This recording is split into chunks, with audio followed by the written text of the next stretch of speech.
Good morning students. आज हम पढ़ने वाले हैं गुप्त वंश या गुप्त साम्राज्य के बारे में। ठीक है ना। गुप्त साम्राज्य के बारे में पढ़ेंगे। तो गुप्त साम्राज्य की जो स्थापना की थी किसने की थी? श्रीगुप्त। ठीक है। हम जानते हैं कि गुप्त साम्राज्य को कुषाणों के बाद माना जाता है। ठीक है ना। और कुषाणों का आखिरी शासक था वासुदेव, वो इतना योग्य या उसके बाद के आने वाले शासक इतने योग्य नहीं थे कि वो पूरे साम्राज्य को या पूरे राज्य को एक साथ एक ही सूत्र या एक ही धागे में पिरोकर चल रहे। उनके बाद क्या हुआ? उसके बाद जो सामंतशाही लोग, मतलब राजा में क्या होता था, राजा के नीचे जो वर्क करते थे या जो अच्छे ओहदे पर वर्क करते थे उनको हम सामंत कहते थे। तो लोग जो सामंतशाही लोग थे उन्होंने छोटे छोटे राज्यों पर या छोटे छोटे जगहों पर अपना स्थापना करना शुरुआत की। तो उन्हीं में एक सामंत था श्रीगुप्त। उसने भी अपना सामंत का अपना इंस्टॉलमेंट कर लिया। ठीक। और ये लगभग 240 ईस्वी के लगभग में हुआ। कब हुआ? 240 ईस्वी के लगभग में श्रीगुप्त ने अपना इंस्टॉलमेंट कर लिया। अब क्या हुआ? श्रीगुप्त के बाद ये एक सामंत था, इसका पुत्र घटोत्कच, ये भी एक क्या था? सामंत। क्या था? एक सामंत। तो दोनों को एक रूप से सामंत रूप से इन्होंने गुप्त वंश की स्थापना में अपना योगदान दिया। लेकिन यदि हम कहें कि गुप्त वंश की स्थापना में असली संस्थापक किसको माना जाता है, तो एक नाम आता है चंद्रगुप्त प्रथम। किसका? चंद्रगुप्त प्रथम। चंद्रगुप्त प्रथम को गुप्त वंश का असली संस्थापक माना जाता है। लेकिन यदि एक बात आती है श्रीगुप्त के बारे में तो हम उसको छोड़ तो सकते नहीं, इसलिए हम श्रीगुप्त का ही गुप्त वंश का संस्थापक मानते।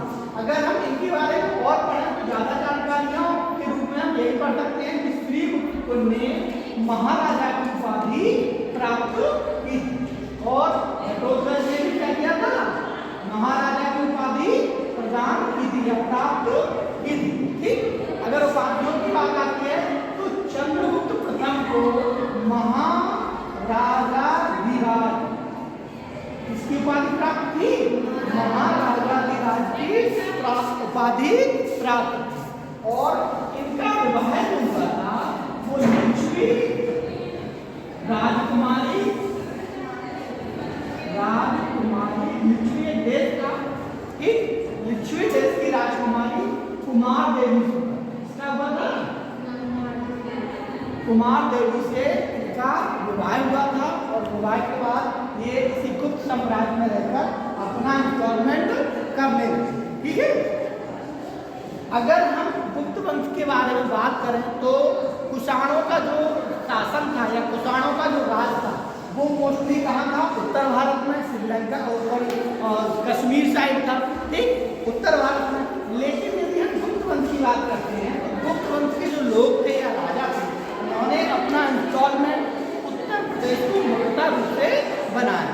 और जब उत्तर प्रदेश को बनाएंगे तो कहाँ जाएंगे? उत्तर प्रदेश में अपनी राजधानी रखेंगे। तो उत्तर प्रदेश में एक जगह आती है कौशाम्बी। क्या आता है? कौशाम्बी। कौशाम्बी में गुप्त शासकों ने कौशाम्बी को अपनी राजधानी बनाया था। धीरे धीरे इसी को वहां पर इंस्टॉलमेंट किया। ठीक है। चंद्रगुप्त के बारे में हम और पढ़ते हैं तो एक चीज और आती है कि चंद्रगुप्त और कुमार देवी, चंद्रगुप्त और कुमार देवी ने एक प्रकार के सिक्के जारी किए थे। एक प्रकार के सिक्के जारी किए थे जिन्हें हम राजा रानी के सिक्के के नाम से भी जानते हैं। इस नाम से राजा रानी के सिक्कों के नाम से भी जानते हैं। ठीक। ज्यादा कुछ नहीं है, बस इन लोगों के बारे में इतना ही। इसके बाद में एक और आता है चंद्रगुप्त का पुत्र, जिसको हम क्या कहते हैं? समुद्रगुप्त। ठीक।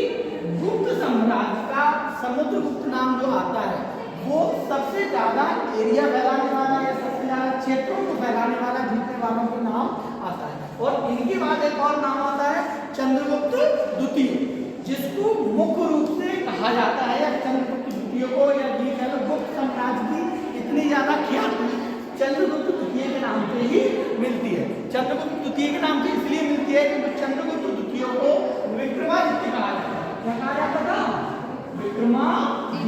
क्या विक्रमादित्य कहा जाता था।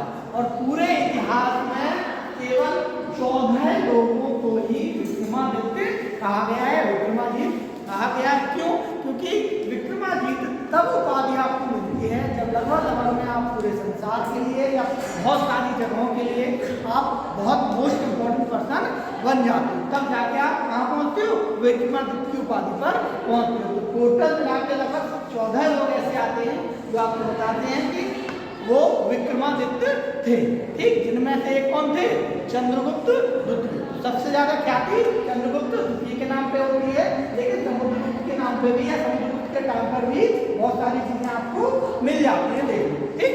अगर हम समुद्रगुप्त की बात करें तो समुद्रगुप्त का पहला तो यही आता है लिखने के लिए क्या कि जो समुद्रगुप्त था वो खुद को क्या कहता था, लिच्छवी राजकुमारी से इन्होंने ब्याह किया था कुमार देवी से, तो खुद को लिच्छवी का नाती कहता था। क्या कहता था, लिच्छवी का नाती। क्योंकि विवाह किया था तो वो उनका नवासा तो था ही, तो नवासे का नाती, खुद को नवासे का नाती कहता था। लिच्छवी राजकुमार का, लिच्छवियों का नाती समुद्रगुप्त खुद को कहता था। और ये जो समुद्रगुप्त था ये बहुत ही आक्रामक और विनाशकारी था। कैसा था, आक्रामक और विनाशकारी का या विस्तारशील का हम ये कह सकते हैं कि विस्तारशील का मतलब है वो सबसे ज्यादा उसने अपना क्षेत्र है वो विस्तार किया था।